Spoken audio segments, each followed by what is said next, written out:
Priyaripun manungsa pangrasaku wis ora bakal wasuh ing tekad nggon nampani aku Resi Arindi iki mau ngene ya Bratasena sadurunge aku nokoke napasku sing pungkasan aku titip eling karo kowe Bratasena eling opo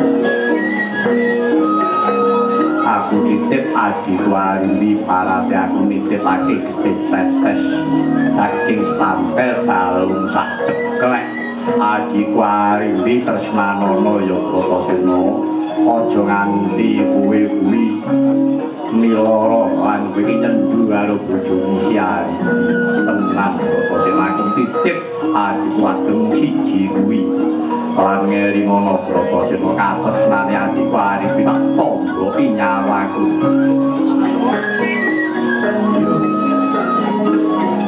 sampai beli sakungkulku aku titip karo adi-adi kadang brojo kaya ayo ngono ya Bratasena tuduh marganing kaupaman nadyan wujuding buta nanging mulangen darmaning kasatriya aku percaya mesti kuwi bisa sakala bukti karo sing pungkasan yen pancen kowe gelem kowe jumeneng ora aku ning negara Pringgotan kowe dadi ora aku ning Pringgotan yen kowe gelem dadi ratu ning Pringgotan kuwi tentrem negaraku jalaran ratune jejeg jujur ora miyar-miyur kiblatih mesti akeh wong jujur akeh wong temen jalaran ratune kena kanggo adeg-adeg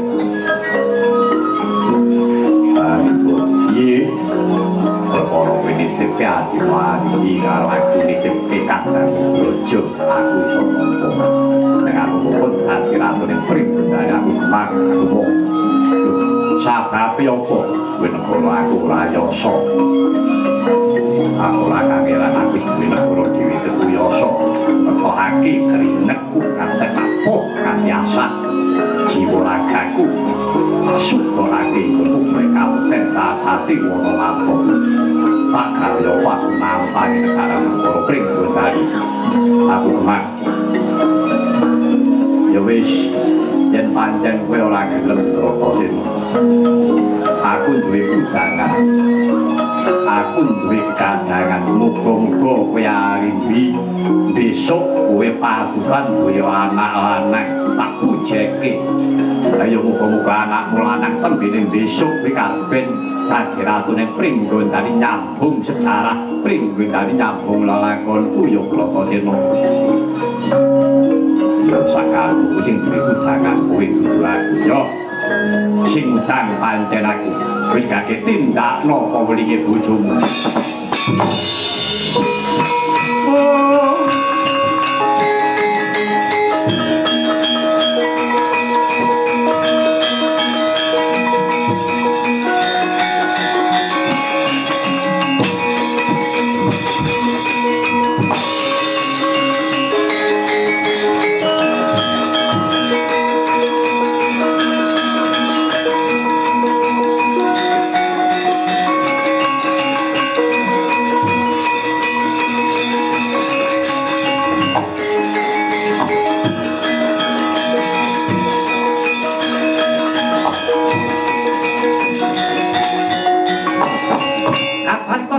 Cinanda Sang Prabu Haribut Raden Bratasena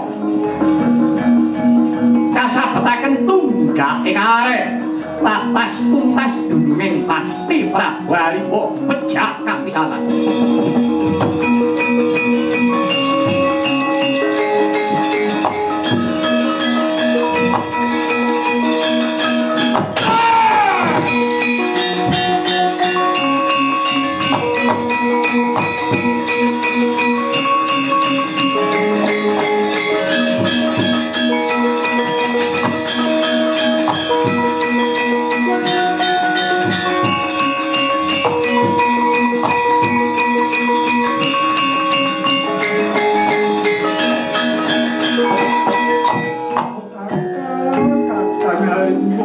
padaku kakang kakang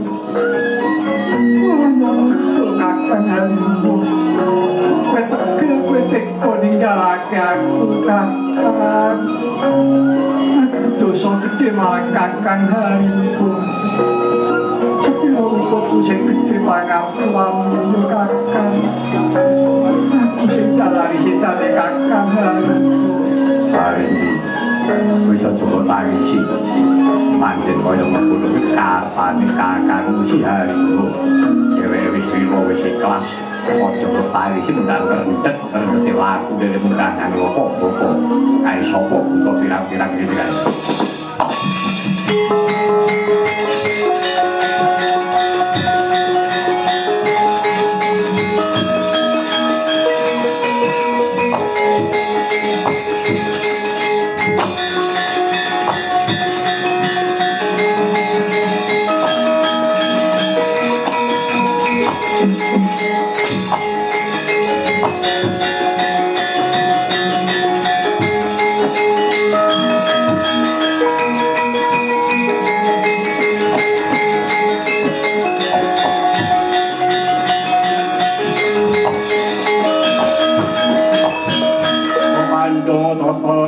Wisaya Indriyak sasara maruta pawana pana margana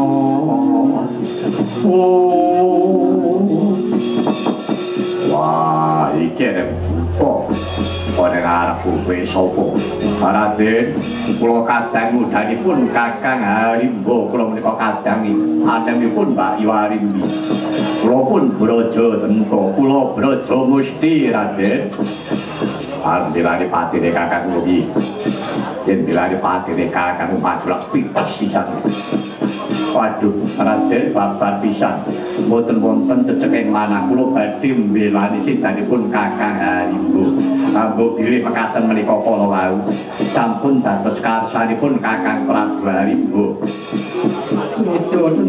wonten dawuh Kakangku wis saiki ngono wae Jodi sak sentane Kakang Harimbo wongane kowe sing pucang lanang tatanen negara Pringgondani ayo ngono kawulamu kowe jumeneng ora kowe ning negara Pringgondani waduh nyuwun pangapunten Kakangku babar pisan mboten wonten gegambaran ing manah kula kepengin jumeneng Narendra malah dinten menika kula badhe nderekaken Kangmas Bratasena kula badhe nyuwun piwucal-utami babagan kasatriyan wae sing patos negari Pringgondani kula aturaken paduka Kakangku inggih Kakangku kula namung nyemanggaken negari Pringgondani panguwasipun wonten kersa paduka Kakangku Harimbi wah kuwi tenan apa padune kakek saestu Raden menika lair patos yen nganti besok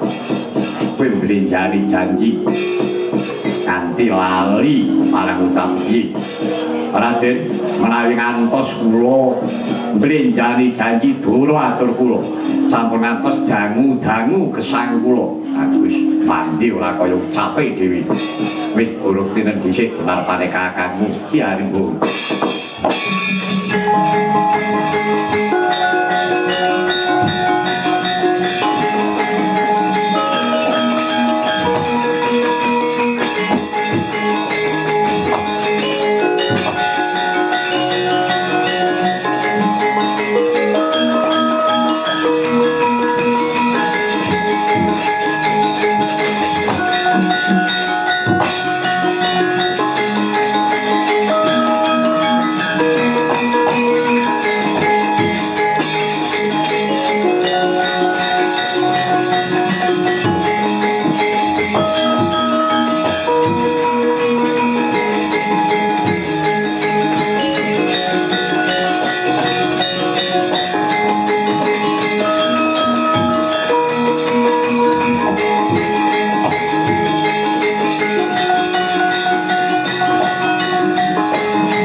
cariyosipun rak ngaten niku to den dongenge rumiyin rak boten kirang cetha boten kirang gamblang.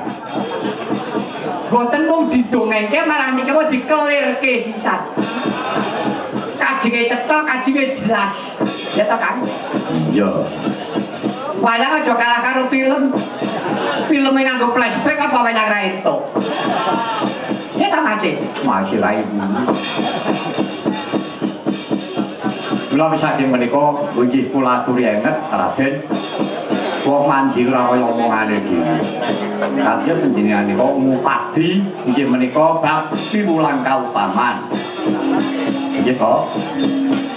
Benar sampun boten kirang-kirang nampi piwulang saking Kang Raka Raden Werkudara. Niku mawon distokke ora. Kita iki bakal tetepi pengen bakal njaluk kamuken karo pringgo dari dasar kuwi duweku. Aku duweni hak. Oh, angge pun monggo ning kula wong tuwek pun ngiling-ngiling lho. Kula ora kainan. Ya to lho. Ayo kita kepiye meneh. Awake dhewe iki ra mung kawula. Paribasane serek gambar kucing. Apa? Derek wonten wingking. Rek gambar macan. Apa? Bareng derek ora kena njaluk jajan. Rek cemplung kalen Piye? ilang. Pamu yang ngono. Nggih, sampun. Kula namung derek memuji mugi-mugi saged kasembadan. Kok lho kirapno para prajurit glagah tinun. Tak tungkane. Raja mesti iki wae.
Mewa Prabu Harimoroti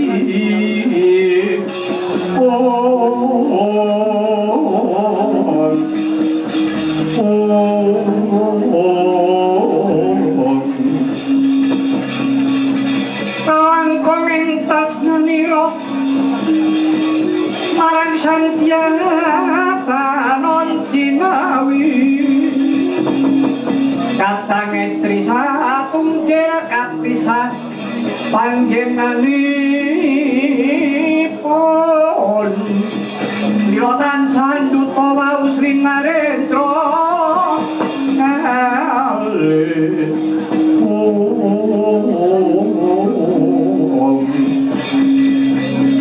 Panyawato ring sangerna madu bronto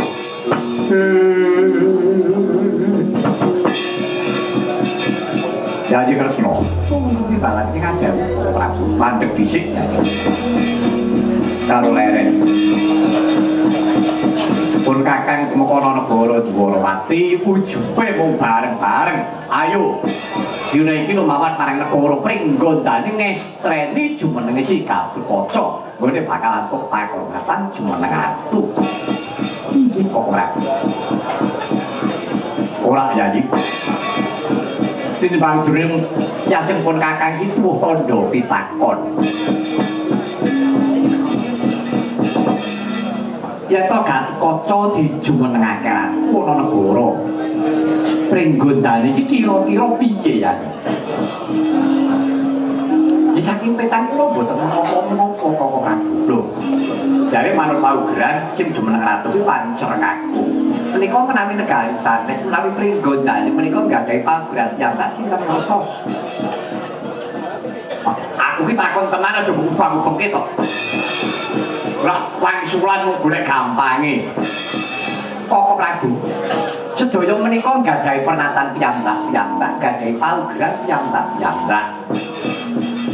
Menawi dipun tingali sak kelebatan anggenipun ningali saking gelaring lair, nggih dianggep menika nalisir saking paugeran.